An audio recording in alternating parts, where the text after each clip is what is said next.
Hello YouTube, it's Sunday, November 14th, 8:12 p.m. Pacific Standard Time. I'm in Portland, Oregon, just a little bit north of downtown. Getting ready to go to a karaoke bar called the, I think it's the Alibi Tiki Lounge. I think I'm getting the name right.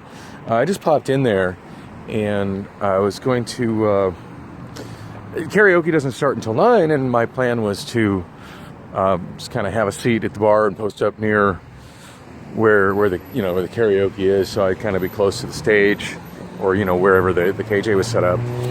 And I was kind of surprised that the place is a little bit of a maze. Oh, there's a dog coming up behind me. A little bit of a maze, and what do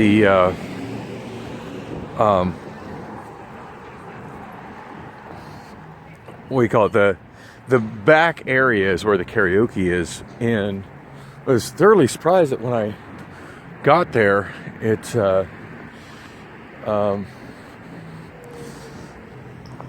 there's already karaoke happening, but there's a sign that stops me from, oh look, a scooter.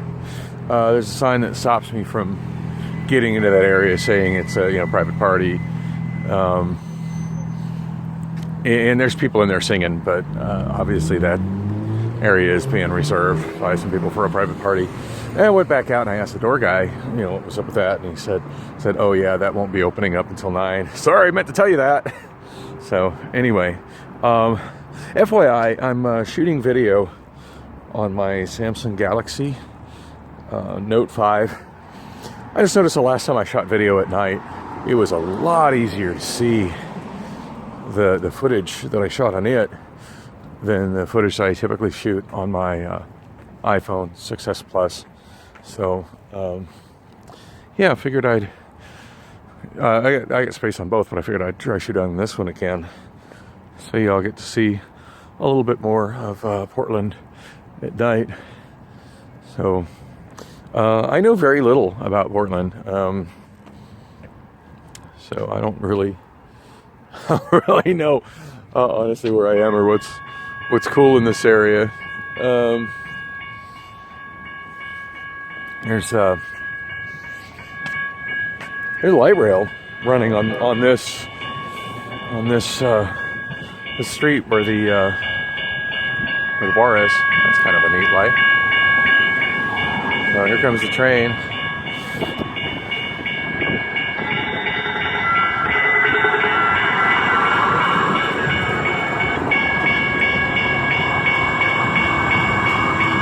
TriMet Max, Milwaukee City Center.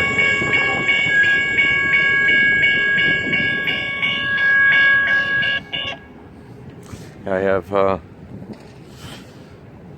have no idea how to use public transit here, and I'm not planning to. So I've got about 45 minutes till I want to be back to the karaoke bar. So I guess I'll just do what I usually do, which is wander around. So I guess I could talk about the journey here. My daughter ended up picking me up, I want to say, oh gosh, I don't know what time. So the last video that I shot, it showed me walking back from Chipotle, and I was still eating my Chipotle burrito when she showed up. She kind of unexpectedly texted me, and she's like, oh, come get you now. I guess what her deal was is that she was waiting for some money to post from one of her food delivery apps, and as I suspected, she's running on a little bit tighter funding than she really should be for this kind of trip. And I guess her boyfriend has received his moving bonus for I'm headed north. I thought I was headed south, and I just realized I'm headed north. Yeah, I don't really know where I am, but I know where the Taco Bell is. I remember passing this Taco Bell on the way here. Anyway,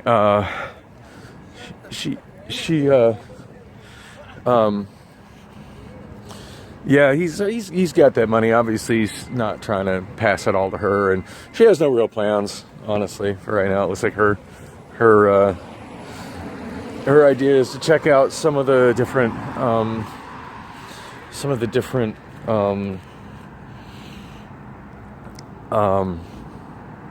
places that he's looked at as for, you know, potential homes for them to get when he gets here. He starts first week of December, so still a couple of weeks till he'll probably be getting here.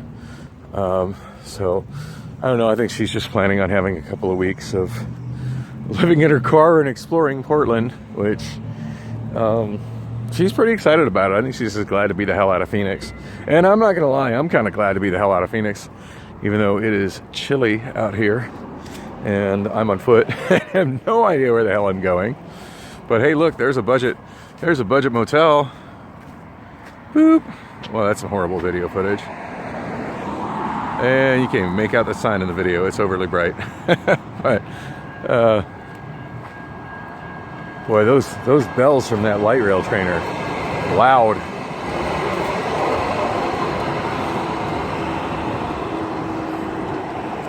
I'm not even sure if that train that just rolled by me is the one that I just saw approach, or if it was the one going in a different direction. Not really paying attention.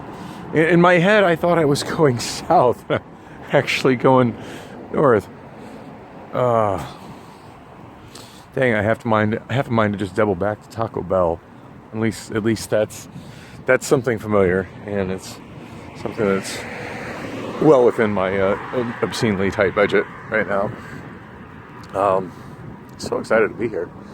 I'm walking up Interstate Avenue. For those familiar with Portland, which I am not. It's kind of funny. I was looking at the street on Google Maps, and it looks like it's just this huge street, and in reality, it's just one lane each direction and some train tracks down the middle. So, I don't know. It always seems funny when I go to a lot of other places, just how small their streets are compared to the giant stroads of Phoenix. So anyway, as I was saying, Allison showed up as I was eating my Chipotle, and so I ended up packing like in a hurry. So I packed horribly. Like I didn't even pack a different pair of pants. I think I packed like one other shirt, one other shirt. On the way out, I grabbed a handful of CDs because I realized we were going to be. She usually streams music in her car, but I knew we were going to be taking a lot of going through a lot of places where there wouldn't be cell phone coverage, and there wasn't, so I had CDs to listen to. In fact, part of the drive here, oh my lord, I drove from she drove the first leg out, and I was awake with her. We talked the whole time, from Phoenix to Kingman, and we traded places in Kingman. I drove from Kingman to Las Vegas, and Allison's never been to Las Vegas before, so she was pretty blown away. And it's been a really long time since I've been to Vegas. Like I want to say the last time I was in Las Vegas was in 1991. So Vegas has changed expectedly. I'm gonna go this way just because. It's like this is the hub for rental bikes, and there are none there. Anyway, it is chilly out here. There is a cold breeze. I guess when you're used to Phoenix, everything's kind of chilly. So anyway, yeah, I hadn't been there since 91, and when I was there in 91, I didn't have a vehicle. I was on foot. I was, actually, I wasn't on foot, per se. I was traveling with a couple of friends from Jackson Hole, Wyoming, and the plan was that we were moving, all three of us together, to Phoenix, and we were going to get a place in Phoenix. In fact, the plan was, my mother had this empty house, and we were all going to move in it together, and I don't know if it was intentional, if they set me up and planned on doing this to me or what. They left me in Las Vegas at Caesar's Palace. I don't even remember how I got separated from them. All I know is at one point I started playing, and I had very, very little cash. I mean, everything I owned was inside their van, and everything I owned at that point wasn't much. And and we'd had a great journey from Jackson down to Las Vegas. And I went into Caesar's Palace and just kind of in awe by how big the casino was. I'd never gone inside a giant casino before. I mean, I had just barely turned 21 a few months before then. So, I was barely old enough to be in a casino. And it's just a pretty neighborhood. So we went to, anyway, I ended up like camping out in this area where there was nickel video poker. Never was particularly intrigued in slot machines where you're just dropping money and pulling the arm, or dropping the money and hitting the button. At least with video poker, there's some bit of a strategy in the game. And I didn't have much money, but boy, I could keep the nickels flowing for a while. Just using some basic strategy and getting free drinks while I was sitting there. And they said they would be right back, and I sat there and played, and they didn't come back. And then I kind of looked for them and ended up walking back to the parking garage where I was pretty sure the van was, and the van was gone. And I never found them again. I ended up filing a police report for my stuff disappearing.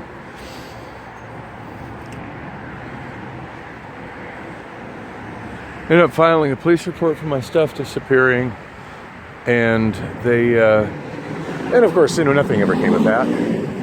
They were gone. What was I going to say? I don't even think I knew their full names, and I certainly didn't know their graffiti on the signs. I can't even tell what those signs are supposed to say because there's so much graffiti on them. It's kind of a confusing intersection. It's so dark you can't see it, but you got a road going in one direction and then two lanes that merge onto the freeway. And this little side street I'm on goes over the freeway. Such a change from what I'm used to in Phoenix, where only very major streets get intersections of freeways. Also, not what I'm used to here. It's I can just lean right out over the freeway. Pretty much all Phoenix freeway overpasses have giant cages that stop people from being able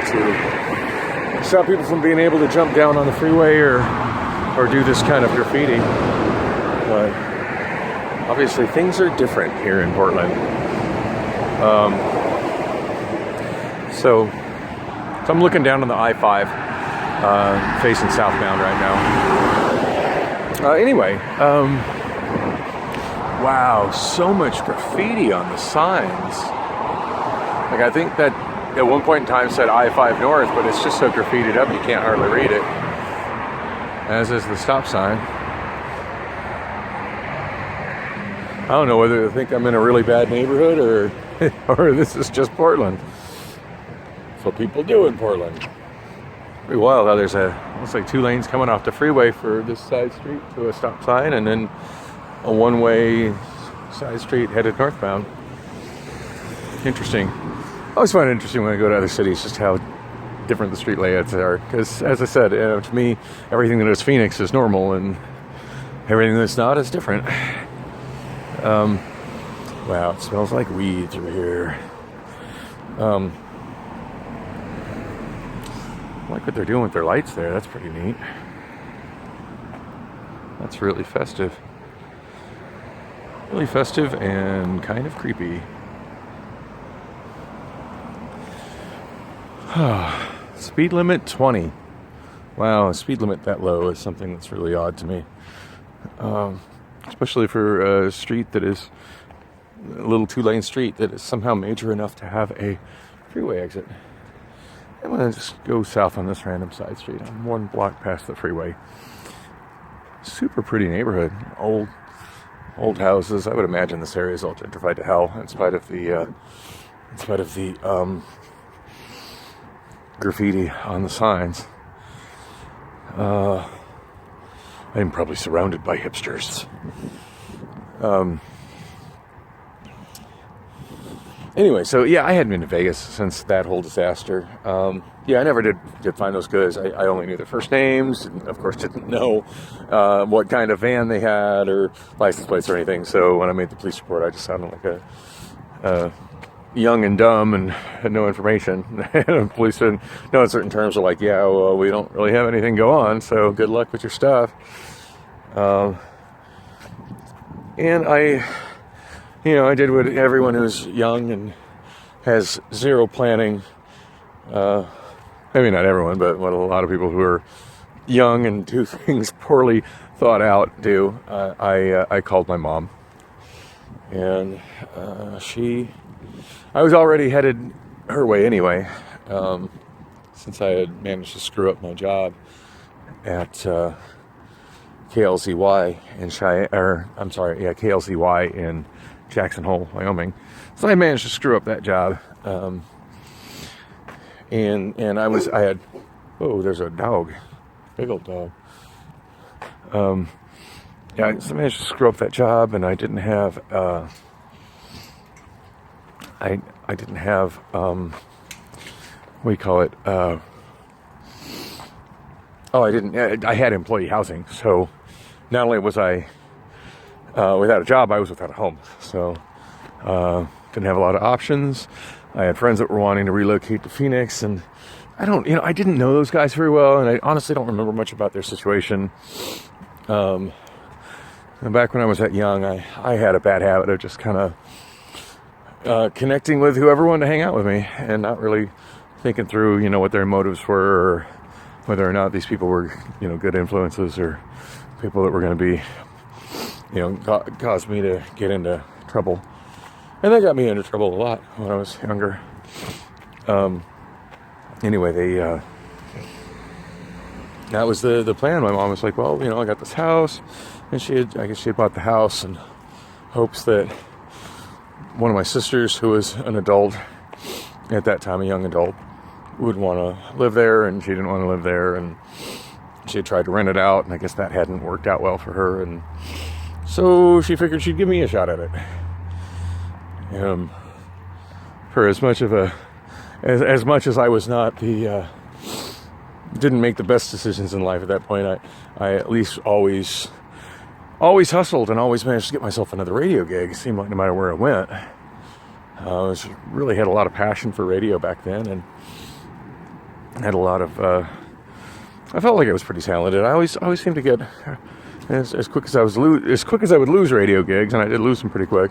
I'd usually find another radio station that would hire me on, and I would often augment whatever I was making as a radio professional with doing some kind of food service job. So it's a really pretty neighborhood I'm walking through, by the way. I would augment that, and generally always made ends meet. I mean, I didn't get any kind of public assistance back then, and I figured I'd be able to, if not support with me and a couple of roommates, support that house. Well, the couple of roommates ditched me in Vegas, so I called my mom to let her know what happened, and she wired me some money, since I had nothing but a handful of nickels in my pocket by that point. She has a lot of leaves in the car. Miata, nice. The street is dark and the sidewalk is not very walkable.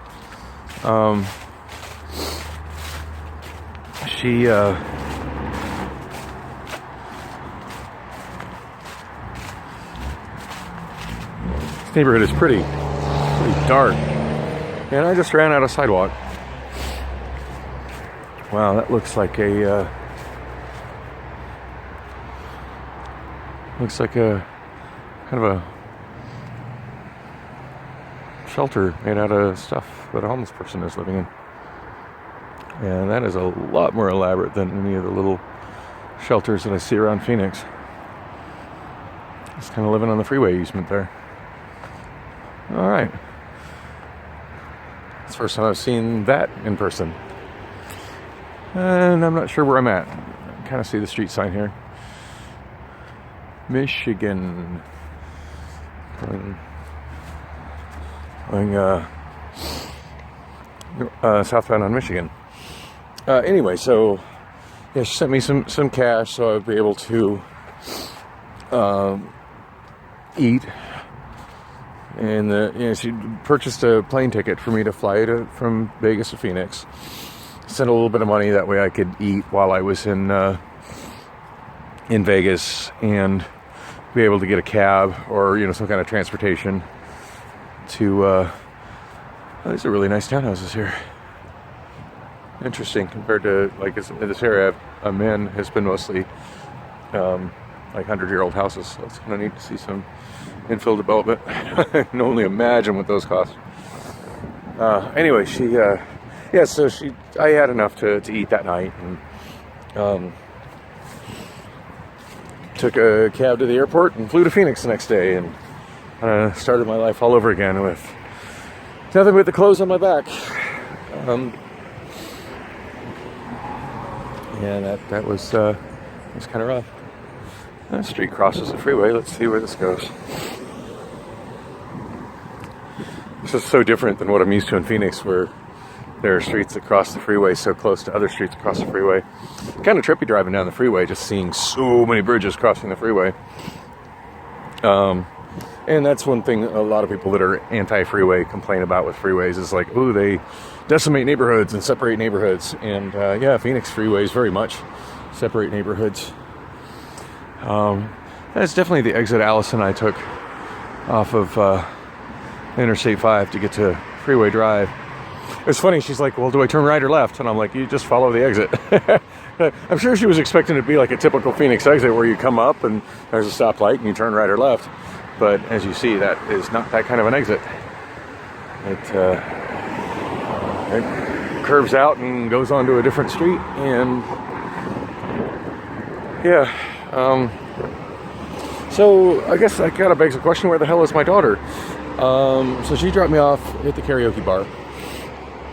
I just kind of went for a walk because of the whole thing with the private karaoke going on. Kind of trippy seeing that cloverleaf on-ramp there. Phoenix doesn't really have many of those left. They used to have some, but most of them have been removed.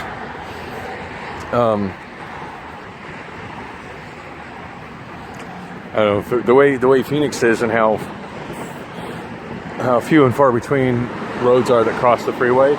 It just seems super odd to me for me to be on a 2-lane street. It's 2 lanes plus 2 bike lanes. It's a little 2-lane street. And while this doesn't have an intersection freeway, it crosses the freeway. And then there's another bridge crossing the freeway right there. And that is not the one that I just walked across. And just right past there is the other bridge that I walked across, also crossing the freeway. Yeah, at least this one's got a cage on it to stop people from jumping on the freeway, unlike the one I walked across.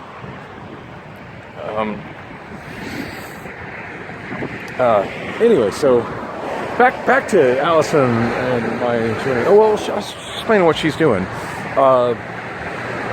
So I don't really understand what her plans are here. I think she's planning on just kind of camping in her car for the next 2 weeks. And she's done that sort of thing before, and she enjoys it. And she's got the back seat pretty comfortable. I slept most of the way from I want to say Reno, but I actually stayed awake as we drove north of Reno. I stayed awake until we were a ways into California. I fell asleep, a while into California. And then she woke me up at the very first town that we got to in Oregon. And I forget what the name of it was. It was a tiny, tiny little place. And wow, look at that apartment complex. That's neat. It smells like weed right here.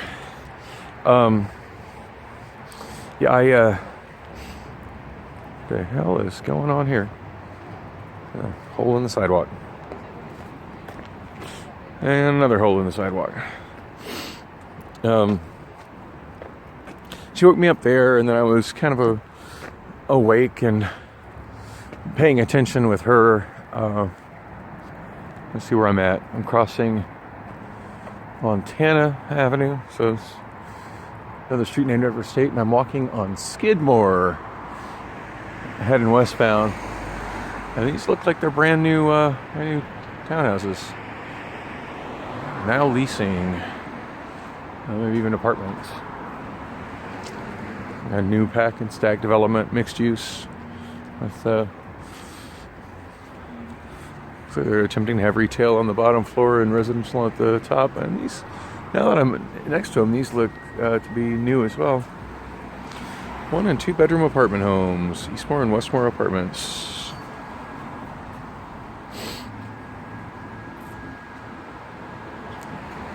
I'm gonna call that phone number later and see what these places rent for. I would imagine a whole lot more than I can afford. This feels like an extremely gentrified neighborhood that I'm in. So anyway, yeah, she's planning on just roaming around in her car and doing the Uber Eats thing. And she did, like, while we were at the karaoke bar, she logged in and she's like, "Oh, there's surge everywhere." She looked around and there's just almost every single neighborhood for Uber Eats had surge, where she gets paid, additional money beyond just the regular delivery fees. And she, crossing Maryland, she's like, "Oh, it looks like I make a lot of money tonight." And I think she got a delivery as quick as, I can't remember if she left with the delivery or not. Part of it, she wanted delivery. Oh, and then she had mentioned that she was super tired and wanted to find a place to park and take a nap. As I had said, I slept most of the way here. I woke up in the first town in Oregon, and then it's hard to remember, without looking at a map, it's hard to remember the names of the towns we went through. But it was a pretty good-sized little town that we drove through after that. And then we were kind of driving through the mountains, and I fell asleep there, and then later woke up, and we were still wandering through mountains, and then I kind of stayed awake with her through that, because it was foggy and quite the scenery, just driving through mountains and forests and stuff. And I'm right back here again.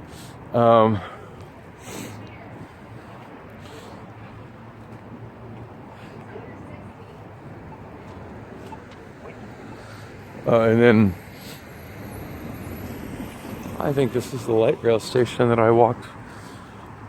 I think this is the crosswalk that I walked across when I was first shooting video. I'm going in circles. Oh, and I do have the walk signal. I remember how walk signals work. Oh, yes, we've been here before in this video. There's the scooter. Oh man, I've been doing this. I've been talking aimlessly for 28 minutes. It's just like in a regular one of my videos. You just got Portland in the background instead of Phoenix. Oh yes, it's this. It's just more of this. So anyway, she said she wanted to find some place to sleep. She's tired, and yeah, she's been up and driving since she woke up maybe about 45 minutes before we got to Reno. As we're on the outskirts, south and east of Reno. And she fell asleep not far north of Las Vegas. As I said, we were both awake driving through Vegas. And